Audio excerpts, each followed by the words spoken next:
बांग्लादेश की प्रधानमंत्री शेख हसीना का एक बयान बहुत ज़्यादा इस समय सोशल मीडिया और मीडिया जगत में छाए हुए हैं और ये कोई आम बात नहीं है जो किसी देश का प्रधानमंत्री बोल रहा हो। जैसा कि आप जानते हैं कि पाकिस्तान हमेशा बोलते रहता है कि भारत ये चाहता है कि पाकिस्तान से जो बलूचिस्तान है उसको अलग कर दिया जाए, एक नया देश बना दिया जाए जैसे बांग्लादेश बना था, और पीओके को भारत में मिला दिया जाए। तो ये आम बात है और ये सच्चाई है कि ये सारे भारत के हिस्से थे और बांग्लादेश भी कभी भारत का ही हिस्सा था। लेकिन अभी कुछ अलग चीज़ें निकल के आ रही हैं।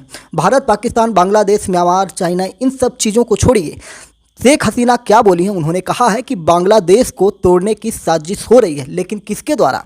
यहाँ से बहुत दूर जो अपने आप को सुपर पावर कहता है, अमेरिका के ऊपर ये आरोप लग रहे हैं। क्या है पूरी बात, डिटेल में हम आपको समझाने वाले हैं। जय हिंद, नमस्कार, मैं मोहन पाठक और आप देख रहे हैं MPS Hindi news explainer YouTube channel पर नए हैं तो चैनल को सब्सक्राइब करके daily current affairs, news analysis के लिए हमारे साथ जुड़ सकते हैं। साथ ही साथ फेसबुक पर अगर आप हमें देख रहे हैं तो फेसबुक पेज को फॉलो कर सकते हैं। तो क्या है पूरा मामला, आइए डिटेल में जानने की कोशिश करते हैं। बांग्लादेश की प्रधानमंत्री शेख हसीना ने दावा किया है कि बांग्लादेश और म्यांमार के कुछ इलाकों को तोड़कर ईस्ट तिमोर जैसा देश बनाने की साजिश रची जा रही है। उन्होंने कहा कि वो ऐसा भी नहीं होने देंगी और कभी भी नहीं होने देंगे। हालांकि अपने बयान में प्रधानमंत्री हसीना ने यह नहीं बताया कि इस प्लान के पीछे आखिर कौन से देश हैं, लेकिन कहीं ना कहीं अमेरिका की तरफ ये इशारे जा रहे हैं।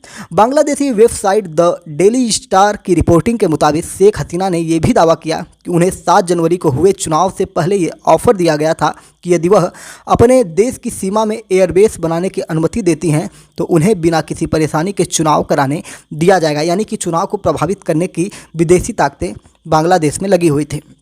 जैसा कि आप भारत में देख रहे हैं कि अभी मैंने सुबह में एक न्यूज़ बनाई जिसमें आप देख रहे होंगे कि भारत के कई इलाकों में बम होने की सूचना दी जा रही है। जैसे दिल्ली में स्कूलों में बम, गृह मंत्रालय हुआ, या बेंगलोर में कई जगहों पर बम होने की सूचनाएं दी जाती हैं, जबकि सारी चीज़ जब जांच होती है तो झूठ निकलता है। तो क्या है, भारत में चुनाव चल रहा है और चुनाव को प्रभावित करने के लिए ये सारी चीज़ें हो रही हैं।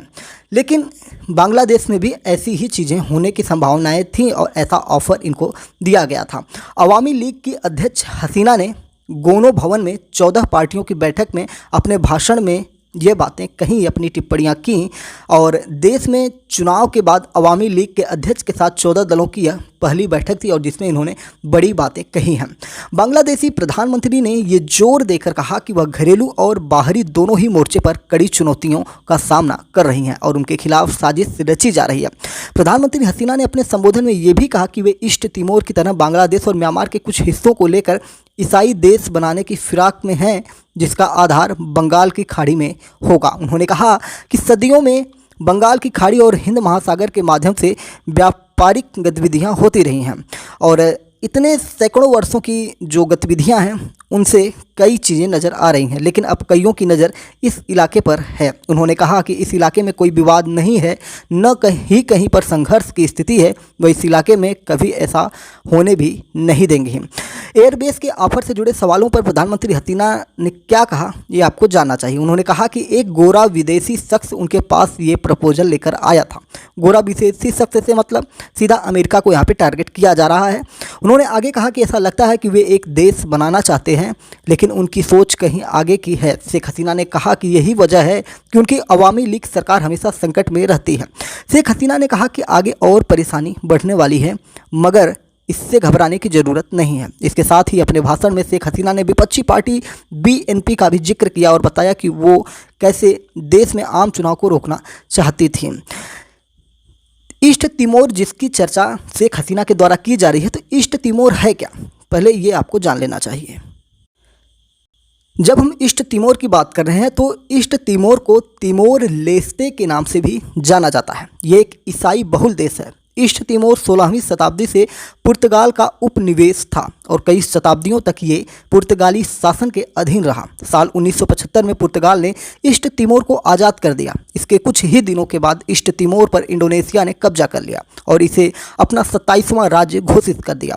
इस दौरान इंडोनेशिया ने स्वतंत्रता आंदोलन को कुचलने की खूब कोशिश की। आखिरकार 1999 में इंडोनेशिया ईस्ट तिमोर में जनमत संग्रह करने पर सहमत हुआ। इसके बाद साल 2002 में ईस्ट तिमोर एक स्वतंत्र देश बन गया। यह 21वीं सदी में आज़ाद होने वाला पहला और एशिया का सबसे नया देश बना था। तो जैसा कि मैंने बीच बीच में आपको बताया कि अमेरिका को निशाने पर लिया जा रहा है, तो क्या अमेरिका है इनके निशाने पर, इसकी चर्चा हम करने की कोशिश कर रहे हैं। उनके बयान के बाद ऐसी अटकलें हैं कि शेख हसीना अमेरिका पर निशाना साध रही थी। नवंबर 2023 में बांग्लादेश और अमेरिका के बीच तनाव तेज हो गया था, जिससे पूरी दुनिया का ध्यान अपनी तरफ खींचा था। बांग्लादेश में बड़े पैमाने पर विरोध प्रदर्शन के बाद शेख हसीना और राष्ट्रपति बाइडेन सार्वजनिक विवाद में फंस गए। तब विपक्ष ने पीएम के इस्तीफे और एक कार्यवाहक सरकार के गठन की मांग भी की थी। बांग्लादेश में अमेरिकी राजदूत ने बाद में देश के मुख्य चुनाव आयुक्त से बात की और पारदर्शी चुनावों के महत्व पर जोर दिया। बांग्लादेशी सरकार ने इसे हस्तक्षेप बताते हुए आलोचना की थी। जैसा कि हमने तिमोर के बारे में बात किया, जो पूर्वी तिमोर है, इसमें अमेरिका का प्रभाव कैसे है, ये हम आपको बताने की कोशिश करते हैं। जैसा कि हमने बताया कि 2002 में ये 21वीं सदी का पहला ऐसा देश था, जो एशिया का पहला ऐसा देश था जो आज़ाद हुआ था या नए देश के रूप में स्थापित हुआ। तो यहाँ के ज़्यादातर लोग ईसाई हैं। अमेरिका ने पूर्वी तिमोर में अपनी एक महत्वपूर्ण उपस्थिति बनाई हुई है। जनवरी 2022 में अमेरिकी वायुसेना के इंजीनियरों ने निर्माण और मरम्मत परियोजनाओं पर तिमोर लेस्ते रक्षा बल के साथ सहयोग किया। यह बाउ काउ एयरफील्ड के पुनर्वास के संयुक्त प्रयास का हिस्सा है। जून 2021 में इससे जुड़ी पहल शुरू हुई। तब अमेरिका ने पूर्वी तिमोर सरकार के साथ साझेदारी में इस परियोजना के लिए $10 मिलियन से ज़्यादा का वादा किया। अगस्त में दोनों देशों ने मिलिट्री एक्सरसाइज भी की थी। जैसा कि मैंने पीछे ही आपको बताया कि बांग्लादेश, पाकिस्तान, भारत, ये सारे एक ही देश हुआ करते थे 1947 के पहले।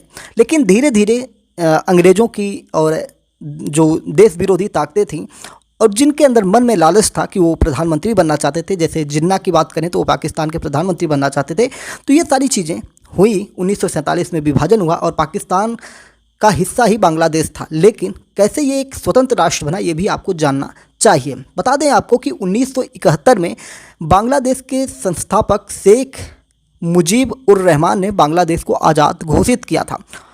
उन्होंने देश के लोगों से स्वतंत्रता संग्राम का आह्वान भी किया था। इसके बाद शुरू हुआ स्वतंत्रता संग्राम 9 महीने चला। 16 दिसंबर 1971 को पाकिस्तान की सेना के भारत के सामने आत्मसमर्पण करने के साथ ही ये संघर्ष खत्म हुआ और इसका पूरा का पूरा श्रेय भारत की प्रधानमंत्री इंदिरा गांधी को जाना जाता है और इसीलिए उन्हें लेडी आयरन भी कहा जाता था। 16 दिसंबर को बांग्लादेश में विजय दिवस के रूप में मनाया जाता है। 1947 में भारत को अंग्रेजों से आज़ादी मिली तो इसके 2 टुकड़े भी हुए। मोहम्मद अली जिन्ना की मांग के मुताबिक मुस्लिम बहुल आबादी के लिए अलग राष्ट्र पाकिस्तान बना। पाकिस्तान के 2 हिस्से थे, एक भारत के पश्चिम में जिसे पश्चिमी पाकिस्तान कहा गया, दूसरा भारत के पूर्वी छोर पर जिसे पूर्वी पाकिस्तान के नाम से जाना गया। पूर्वी पाकिस्तान की आबादी बांग्ला भाषी थी तो पश्चिमी पाकिस्तान की आबादी उर्दू भाषी थी। देश के शासन प्रशासन पर पश्चिमी पाकिस्तान की ही चलती थी। वहीं के लोग राष्ट्रपति, प्रधानमंत्री से लेकर सेना तक में अहम पदों पर थे। जब उर्दू को राजभाषा घोषित किया गया तो बांग्ला भाषी पूर्वी पाकिस्तान के लोगों में असंतोष बढ़ गया। बढ़ते असंतोष के बीच पूर्वी पाकिस्तान के नेता शेख मुजीब उर रहमान ने आवामी लीग नाम से पार्टी बनाई। 1970 के चुनाव में उनकी पार्टी को भारी जीत मिली, लेकिन पश्चिमी पाकिस्तान के प्रभाव वाले सैनिक शासकों ने उन्हें प्रधानमंत्री बनाने की जगह जेल में डाल दिया। इसी घटना को पाकिस्तान के विभाजन का बीज माना जाता है और उसकी नींव मानी जाती है। 26 मार्च को मुजीब उर रहमान ने बांग्लादेश को आज़ाद घोषित कर दिया। इसी के साथ शुरू हुए स्वतंत्रता संघर्ष में भारी खून खराबा हुआ। पश्चिमी पाकिस्तान की सेनाओं ने पूर्वी पाकिस्तान के लोगों पर जमकर जुल्म ढाए। इस दौरान लाखों लोगों ने भागकर भारत में शरण ली। बांग्लादेश की मुक्ति वाहिनी को भारत ने सैनिक सहयोग दिया। आखिरकार 16 दिसंबर 1971 को पाकिस्तानी सैनिकों ने भारतीय सेना के सामने आत्मसमर्पण कर दिया। इसके साथ ही बांग्लादेश का स्वतंत्रता संग्राम पूरा हुआ, यानी कि पाकिस्तानी सैनिकों ने भारतीय सेना के सामने आत्मसमर्पण किया था और जिसका मलाल आज तक पाकिस्तान को रहता है। 1979 में ऐसी ही घटना एक और हुई थी जिसकी जानकारी मैं आपको थोड़ा सा दे देता हूँ। 1979 में इजराइल और मिस्र के बीच शांति समझौता हुआ था। इसके साथ ही 30 साल से चल रहे युद्ध पर विराम लगा। अमेरिका ने दोनों देशों के बीच ये शांति समझौता कराया था। अमेरिकी राष्ट्रपति जिमी कार्टर की मौजूदगी में दोनों देश के नेताओं ने एक दूसरे से हाथ मिलाए। समझौते के वक्त मिस्र के राष्ट्रपति अनवर अल सादात और इजराइल के प्रधानमंत्री मेनाचेम बेगिन थे और इसी तरह कई घटनाएं हुई 2011, 2000 में, 1997 में, 1992 में, 1974, 1973, 1941, 1907, ऐसे कई घटनाएं जो थीं जिन जुड़ी हुई हैं ऐतिहासिक रूप से, जिनको हम नहीं लेना चाहेंगे, जो एक्स्ट्रा हो जाएगा। लेकिन फ़िलहाल शेख हसीना जो थी, उन्होंने आरोप लगाए हैं कि एक विदेशी ताकतें हैं, एक गोरा व्यक्ति आया था, यानी कि सीधा इनडायरेक्ट रूप में उन्होंने अमेरिका को इसमें लपेटे में लिया है, और उन्होंने कहा कि बांग्लादेश को अलग करने की कोशिश हो रही है। उम्मीद है कि आपको सब कुछ समझ में आया होगा, और बांग्लादेश की आज़ादी भी थोड़े से समय में हमने आपको समझाने की कोशिश की। कभी इस पर डिटेल में चर्चा करेंगे, तो बांग्लादेश कैसे आज़ाद हुआ था उस पर डिटेल में हम चर्चा आपके साथ कर लेंगे। जय नमस्कार, भारत माता की जय। चैनल पर नए हैं तो चैनल को सब्सक्राइब करके daily current affairs, news, analysis के लिए हमारे साथ जुड़ जाइए। फेसबुक पर सुन रहे हैं, देख रहे हैं, तो हमें वहां पर फॉलो कर लीजिए। चलिए फिर मिलते हैं बड़ी अपडेट के साथ, तब तक के लिए जय नमस्कार, भारत माता की जय।